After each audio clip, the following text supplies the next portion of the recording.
진짜 죽을 만큼 아프지 않으면 안 간다 이 얘기를 하세요, 실제로. 이 정도 그냥 참아야지 그렇게 사시는 거죠.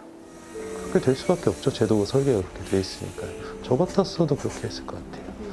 내가 한번 병원 갈 때마다 2차 병원 저 멀리 떨어져 있는 보라매 병원, 서울 동부시립병원, 국립중앙의료원, 서울의료원 이런데 이렇게 가야 한다? 한 번 갈 때마다 몇 시간씩 걸리는데 당연히 못 가죠. 제일 많이 제가 듣기도 하는 말인데 웬만큼 아파서는 안 가시는 거죠, 병원에. 그러니까 작은 병 키워서 큰 병 얻게 만드는 구조다. 노숙인은 왜 아파도 참을 수밖에 없을까?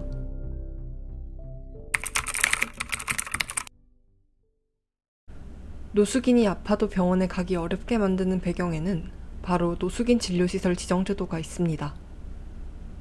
이제 2012년에 노숙인복지법 시행되면서 의료급여법도 같이 개정이 됐어요. 그래서 이제 노숙인 일종 의료급여 제도는 다른 이제 의료급여 일종 수급자들과 마찬가지 이제 의료급여를 지원받을 수 있도록 이제 변한 게 제일 큰 변화죠. 그런데 그 다른 이제 수급권자 유형에 없는 어떤 제한적인 조건이 붙었어요. 소위 이제 노숙인 진료시설 지정제도라고 하는데요. 노숙인 진료시설로 지정된 의료기관에서만 그 의료급여를 실시할 수 있다. 이 구절이 이제 그때부터 있었던 거예요. 처음 시작할 때부터. 그러니까 제도화된 차별이에요. 정말 말 그대로 정말 제도화된 차별인 거죠. 의료급여 시행규칙에는 노숙인은 지정된 의료기관을 이용해야 한다는 내용이 존재합니다. 일종 노숙인 의료급여 수급권자인 노숙인은 기초생활수급자, 국가유공자, 이재민 등 다른 의료급여 수급권자와 달리 지정된 진료시설에서만 진료가 가능하다는 겁니다. 지정된 진료시설은 올해 2월 기준 전국에 291개, 그마저도 수도권에 밀집되어 있습니다. 이 중 대부분이 보건소 및 공공병원인데요. 거리 노숙인 분들 같은 경우에는 사실 응급 상황이 많습니다. 그래서 외과적으로라든지 아니면은 그 외 부분도 진료를 좀 보셔야 되는데 119를 저희가 이제 요청을 해서 오시게 되면은 응급 조치는 가능합니다. 근데 단순 응급 조치에서만 종료가 되고 이제 응급실 같은 경우에는 이제 대부분 녀석이 없습니다. 왜냐면은 국공립병원 응급실 같은 경우에는 이제 지역사회 분들도 가기 때문에 사실상 119 통해서 진료를 보기는 매우 힘든 상황입니다. 지금 있는 노숙인 지정 진료 시설도 일단 절대적으로 숫자가 부족하기도 하지만 그 숫자가 그대로 다 기능을 한다고 보기도 어려운 게 말씀하신 것처럼 80%가 보건소인데 보건소들은 사실 의료시설의 기능도 있지만 지방 보건행정기관의 성격도 있거든요. 그래서 그런 진료만을 위한 시설은 아니에요. 검사는 좀 기본적인 어쨌든 검사 하는 거지 적극적 의료적인 행위를 하는 곳이 아니기 때문에. 코로나19 시기에 동네 민간병원들과 달리 보건소에서는 진행해왔던 최소한의 진료 자체도 불가능한 상황이었습니다. 보건소에 노숙인 진료가 지금 가능한가요? 거의 진료 자체가 지금 중단돼서 뭐 하는 게 없거든요. 한방하고 치과 진료만 보고요. 일반 다른 진료는 지금 보는 게 없어요. 거의 한 2020년도 10월, 11월 정도부터 안 했거든요. 인권위에서 이 같은 상황에 대해 인지하여 노숙인 진료시설 지정제도를 폐지할 것을 권고했습니다. 이에 보건복지부는 지난 3월 노숙인 진료시설 지정 등에 관한 고시를 고시했는데요. 이로 인해 노숙인이 이용 가능한 진료시설은 291개에서 73,398개로 확대되었습니다. 그러나 보건복지부의 고시는 사실상 보여주기식이 아니냐는 지적도 나왔습니다. 보건복지부 지침은 일단 첫 번째로는 그 감염병 위기 상황 등급이 위험 이상일 때만 한정해서, 두 번째는 이 지침을 1년 동안만 유지하겠다고 했고 아주 일시적인 제한 조치일 뿐이고 감염병 위험 등급이 발령되지 않으면 노숙인들은 여전히 의료 사각지대에 놓여 있을 것이기 때문에 문제가 될 것 같고요. 이 감염병 위기 상황이라는 게 되게 쉽게 바뀌잖아요. 그래서 공공의료기관들은 항상 대비태세에 있기 때문에 일상 진료 사업을 유지했다가 어느 순간 닫았다가 바로 다시 열었다 이렇게 하기가 유동적으로 하기가 어려울 것 같아요. 이런 한시적인 조치 그리고 제한적인 조치로 할 게 아니라 언제나 노숙인들이 보통 다른 건강보험을 가진 국민들처럼 의료기관에 갔을 때 진료받을 수 있도록 상시적인 준비를 해놓는 것이 중요할 것 같다는 생각이 듭니다. 더욱이 인권위 권고의 핵심은 현 제도가 노숙인의 의료 접근권을 제한하고 노숙인을 차별 및 배제한다는 것이었는데요. 보건복지부의 고시에는 노숙인 진료시설 지정제의 차별성에 대한 그 어떠한 인지도 찾아볼 수 없었습니다. 해당 고시가 유명무실하다는 지적도 있습니다. 보건복지부가 고시만 했을 뿐 별다른 조치를 취하지 않아 의료 현장에서는 기존의 지정시설이 아니었던 민간병원에서 노숙인 진료는 어려운 상태라고 합니다. 이번에 보건복지부에서 2022년 3월 22일 날 이제 노숙인 진료시설 지정 등에 관한 고시가 이제 제정이 됐고요. 그로 인해서 이제 민간 1, 2차 병원도 노숙인 분들이 시설을 이용할 수 있도록 1년간만 유지를 하기로 되어 있습니다. 이용인 분들이 이제 인근에 있는 병원에 가고 싶어 하시는데 이게 사실 홍보가 잘 안 돼 있어요, 지금. 병원에서도 거부하는 경우가 많고요. 고시는 됐지만 현재 지금 이용이 안 되고 있는 상황입니다. 그러면 말뿐인 거지 실제 그 보건복지부에서 얘기한 일반 1차 병원이나 2차 병원이 노숙인을 갖다 진료하는 사업에 대해서 굉장히 협조를 하지 않고 있어요. 지정된 병원만 이용해야 한다는 이 차별적인 제도 안에 들어가는 것도 어려운 일입니다. 바로 일종 노숙인 의료급여 수급권자가 되는 기준과 절차 때문입니다. 여기 거리노숙 생활을 하는 A씨가 있습니다. A씨는 만성질환인 당뇨병을 치료하기 위해 병원을 자주 방문해야 했고 이에 의료급여를 신청하고자 합니다. 이때 A씨가 일종 노숙인 의료급여 수급권자가 되기 위해서는 3개월 이상 노숙기간 유지, 국민건강보험 미가입 또는 건강보험료 6개월 이상 체납 등의 요건을 충족해야 합니다. 이 기준과 절차는 노숙인의 현실을 고려하지 않고 행정 편의적이기만 하다는 비판도 제기됩니다.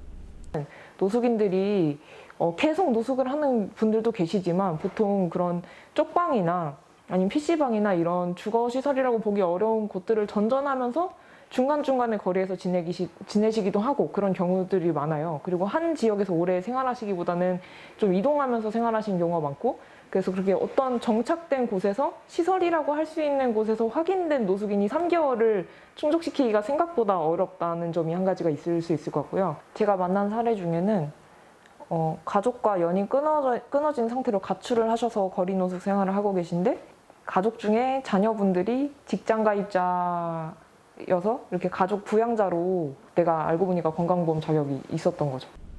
A씨는 이 같은 의료급여 요건을 충족했습니다. 이제 의료급여를 신청하기만 하면 됩니다. 이때 A씨가 전라남도 여수에서 거리노숙 생활을 하고 있다고 가정해봅시다. A씨는 의료급여를 신청할 수 있을까요? 보건복지부 2021 의료급여 사업 안내에 따르면 노숙인 의료급여 수급권자는 2020년 11월 말 기준으로 333명, 그중 322명이 서울특별시에 편중되어 있습니다. 서울 외 지역의 수급권자가 11명밖에 되지 않는 현실은 공급자 중심적인 신청 절차와 연관됩니다. 일종 노숙인 의료급여를 신청하기 위해서는 시에서 정한 일시보호시설이나 자활시설에 신청서를 제출하여야 합니다. 신청서를 받은 시설장이 신청서를 지자체에 송부하는데요.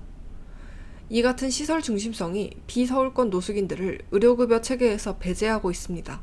를 첨가하더라도 신청 창구가 없을 수도 있어요. 전라남도, 경상남도, 세종시 이런 데는 한 것도 없는데 그래서 만약에 내가 이제 노숙 상태에 처해 있다라고 했었을 때는 뭐 신청 창구가 없는 거예요. 신청할 수 있는 데가 없는 거죠.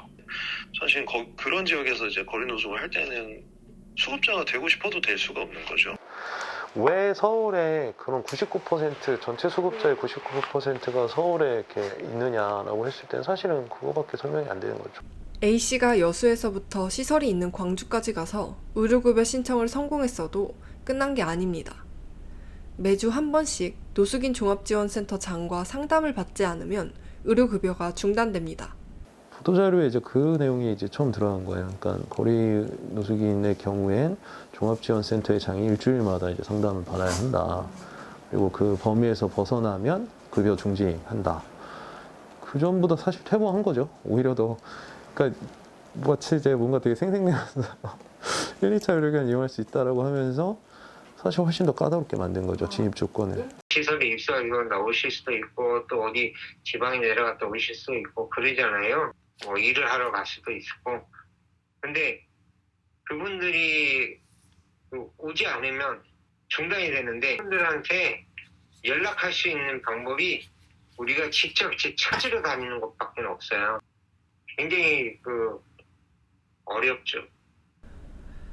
진료시설 지정제도를 넘어 일종 노숙인 의료급여 체계의 개편 역시 시급한 상황입니다. 시설 중심적인 복지 시스템이 의료 사각지대를 만들고 있습니다. 그런데 과연 제도들만의 문제일까요? 보건복지부의 고시 이후 민간 의료기관까지 노숙인 진료가 가능해지자 대한의사협회에서는 반대 성명문을 냈습니다. 의료행위의 자율성을 침해한다는 명목이었습니다. 의료기관들의 원래 본래적인 목적은 아픈 사람을 치료하는 거잖아요. 근데 단순히 그렇게 적용되기 어려운 경우가 되게 많은 것 같아요. 병원 바로 앞에 있지만 병원에 가지 못하고 우리가 아플 때 눈앞에 있는 병원을 가지 못한다고 상상해 봅시다. 더욱이 위급할 때 가장 신속히 갈 수 있는 병원에서 치료받지 못해 생명에 지장이 갈 수 있는 상황이라면 어떨까요? 진료 접근도가 떨어지니까 환자들이 내가 치료를 받고 싶겠다는 생각을 해도 실천하지 못하는 게 문제인 것 같아요. 내가 그냥 어떤 병을 딱 알았는데 그거를 쉽게 내가 치료할 수 있다는 어떤 믿음이라든지 어떤 자신감이 있어야 되는데 내가 갈 수 있는 병원이 이렇게 한정되어 있다는 사실만으로도 그 병을 이렇게 이겨나가는 어떤 용기라든지 어떤 자신감을 많이 잃게 하는 것 같아요. 심장 쪽이었는데 지정병원에서 거절이 돼서 나오셨어요. 집으로 가라고 했다. 진료가 안 된다. 그래서 나오셨대요. 제가 통화하면서 일단 집으로 가시라 그랬는데 가기가 너무 힘들다 그러시더라고요. 저희가 할 수 있는 게 없잖아요. 가다가 너무 힘들면 119에 전화해라. 지금 방법이 없다. 그런데 나중에 지정병원이 아닌 일반 병원에서 연락이 왔어요. 119를 통해 일반 의료기관으로 갔는데 이미 심정지 상태로 가셨던 거죠. 누군가에게는 일상적으로 일어나는 일입니다. 건강하게 치료받을 권리보다 더 중요한 가치가 있을까요?